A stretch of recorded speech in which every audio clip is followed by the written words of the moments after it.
So such that Sangha jewels, such Sangha jewel, and it's really the worthy of your respect. And what I'm watching here saying, because the mind is pure, and they have realization of the profound Dhamma Dhatu. So therefore, such kind of person, if we show respect, if we be with them, if follow with them, just only gain good qualities. There's nothing lose or loss or etc. So therefore, your respect is very correct. And also, that person is the really protector of the sentient beings. One great, realization beings can protect not only one universe, but there's hundreds of universe. If they can protect, they can provide the activities. When you listen of the quality of the first booming, and here they're talking about first booming. And first booming, they say they can manifest.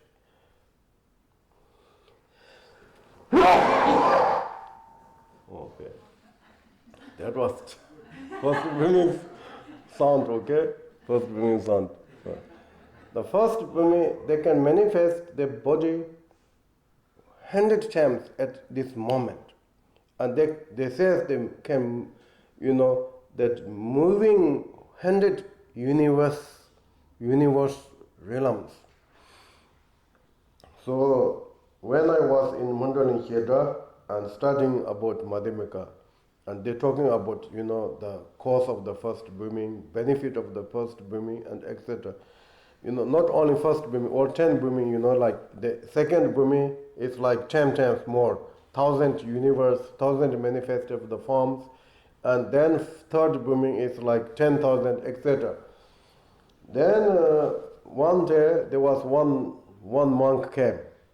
He came from Tibet, and he is one of our Heda monks' kind of relative. And then they was talking. They saying this monk was who is the chief first booming. First I was very interesting because I learned first booming very fresh. I want to look at him and I look at, but I see very ordinary, and also very kind of poor, weak. So I thought, okay, he cannot be first booming. Because like first booming's quality is, it's really something immeasurable. But in Tibetan we have one Lama, great Kempo, who called Tamge Ashu.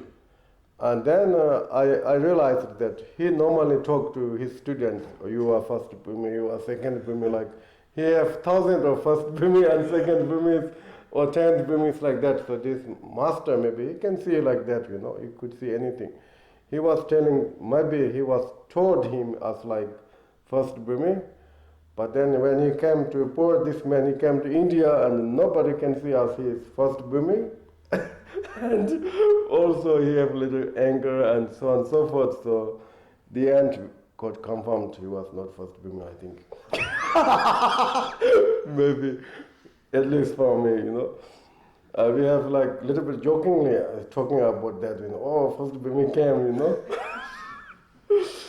But anyway, here they're talking about the noble ones, first Bhumi ones, above the first Bhumi. So therefore, it says that is the really like highest protection of the sentient beings. So therefore, if you do prostration, it's very kind of big meaning for ourselves. So therefore, the field of the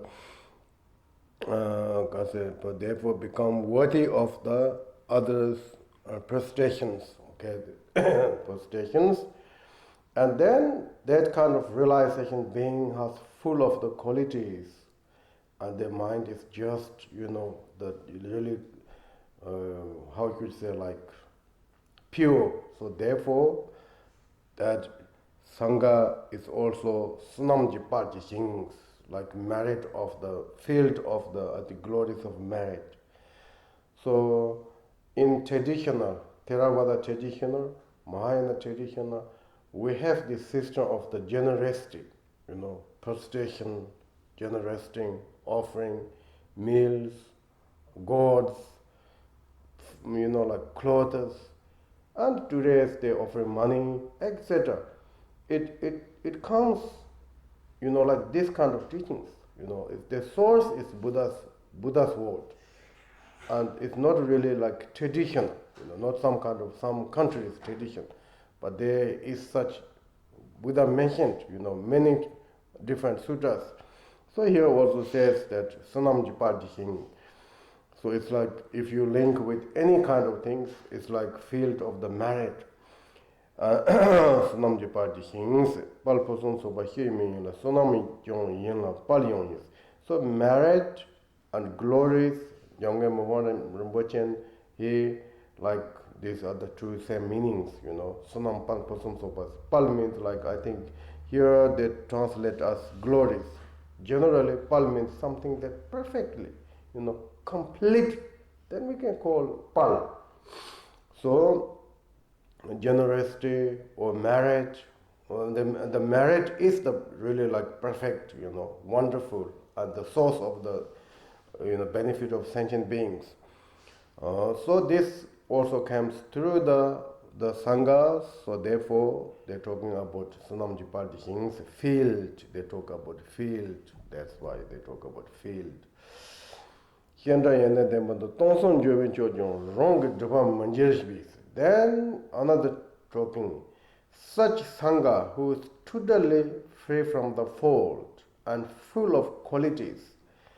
So that kind of object, if you offering whatever, yes, 3,000 of all precious things, if you offering to such kind of person, and that person doesn't have any kind of defilements. What that means is that if we don't have such qualities, and if you're receiving a lot of things, and that can be your debt, and you have to pay debt in the next life. I think this is important. Sometimes you can hear if you take something, and this has become our debt, right? And then sometimes we hear something that is something like, how you could say that, okay, if I receive it, if I receive it, that if you receive it something, you can hear that can be debt. And then receiving something that you can say that also this field of the glories of merit. These two things are a little different. So such that noble ones, they have no such desire. They have no such wishes to receiving something.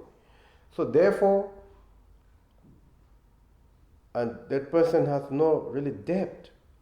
But if you just wish to get order something, and other person has no really wish to give something, but is supposed to, you make inconvenient and, to offering something. And then that can be debt, that can be like also the other person also, how you could say, maybe you pay debt to him or her, like if something that you don't want, but still you have to. This is something may you have pay back. Or then, other one just make collect of the debts. That can be like that. But such here, if someone has such really devotion, faith, confidence, happy to offering everything, whatever they have offered, and then person very happy to pay, so therefore he or she not giving debt to someone. And receiver, there is no such really wish to have something from him. So therefore, and there is no collection of the debts. So therefore, this we call generosity. This we call offerings. So offering, generosity, and depths of the karma or collection of the depths of karma are very different. So we have to know. Such like practitioner, like first boomings, above the first boomings, they have totally pure. So whatever they offered themselves, there's no such kind of defilement of the depth. But the person who offered, and he or she also great accumulation merit are completed through such things.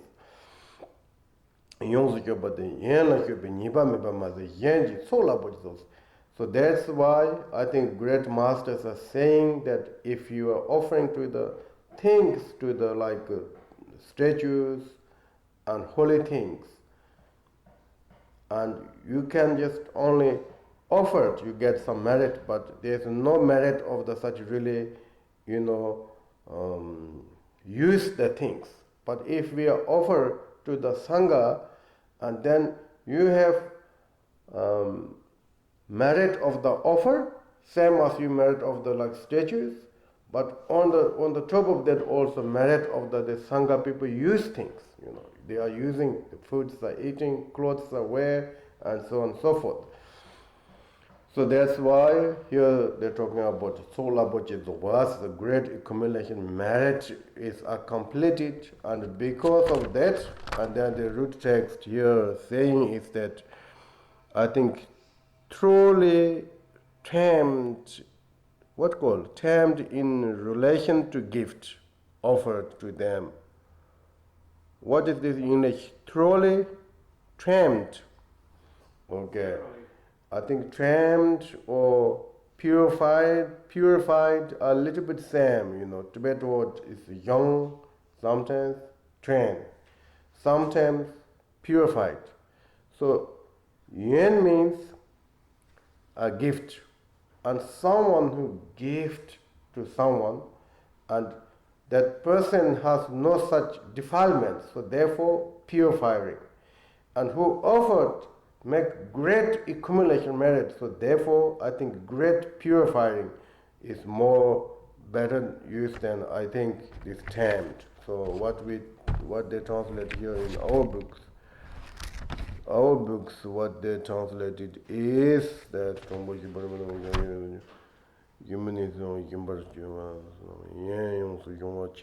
the great complete purifications of offering. I think this one I like more than this tamed, okay?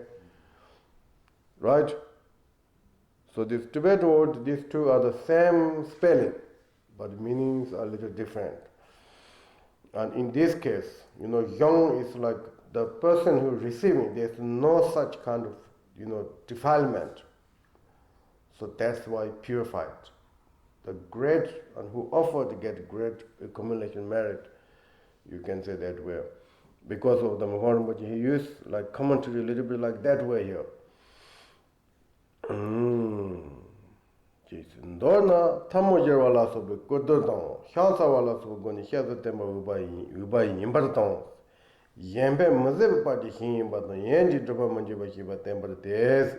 So above that, that object of the prostration, object of the plum, etc., and then object of the generosity, and then we make little short kind of commentaries here, and saying that in short, the session is saying the Sangha is worthy of the reverence of giant plum, the first quality, and so on, and the worthy of the being relieved on four refugee via prostration, and so on.